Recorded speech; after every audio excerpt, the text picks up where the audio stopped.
Hello friends, നമ്മുടെ പുതിയൊരു വീഡിയോയിലേക്ക് എല്ലാവർക്കും സ്വാഗതം. നമ്മുടെ ഇന്നത്തെ സ്പെഷ്യല് പൊതിച്ചോറാണ്.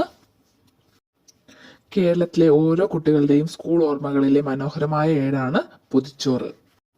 വാഴയില ചൂടിൽ വാട്ടിയെടുത്ത് അതിൽ ചൂടുള്ള ചോറും കറികളും വിളമ്പി ഇറക്കി കെട്ടി ഉച്ചഭക്ഷണത്തിന് തുറക്കുമ്പോൾ കിട്ടുന്ന തനത് നാടൻ രുചി പൊതിച്ചോറിന്റെ മാത്രം പ്രത്യേകതയാണ്.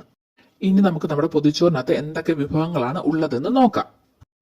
വാട്ടിയിലയിലേക്ക് നമുക്ക് നല്ല ചൂട് ചോറ് ആദ്യം വെക്കാം. അതിനുശേഷം ഒരു സോയാബോളിൻ്റെ ഒരു കറി വെക്കാം. അതിനുശേഷം കൂർക്ക മെഴുക്കുവരട്ടി വെക്കാം. അതിനുശേഷം നമുക്ക് ഒരു അച്ചാർ വെക്കാം, നല്ല തേങ്ങ അരച്ച ചമ്മന്തി.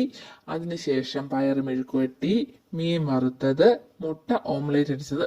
ഇത്രയും വിഭവങ്ങളാണ് നമ്മുടെ പൊതിച്ചോറിനകത്ത് ഇപ്പോൾ ഉള്ളത്.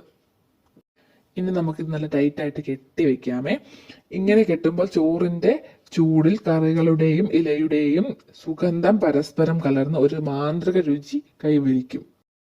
പഴയ കാലത്തെ വികാരമായിരുന്ന പൊതിച്ചോറ് ഇന്ന് ഒരു ട്രെൻഡായി തിരിച്ചെത്തിയിരിക്കുന്നു. ഇപ്പോൾ പല പുതിയ റെസ്റ്റോറന്റുകളിലും തങ്ങളുടെ മെനുവിൽ പൊതിച്ചോറിന് ഒരു പ്രത്യേക സ്ഥാനം നൽകുന്നു.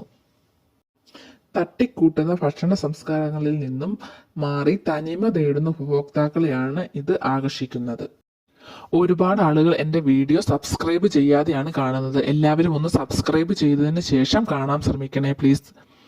എൻ്റെ ഇന്നത്തെ വീഡിയോ നിങ്ങൾക്ക് ഇഷ്ടമായ എല്ലാവരും സബ്സ്ക്രൈബ് ചെയ്യുക, ലൈക്ക് ചെയ്യുക, ഷെയർ ചെയ്യുക, കമൻറ്റ് ചെയ്യുക. താങ്ക്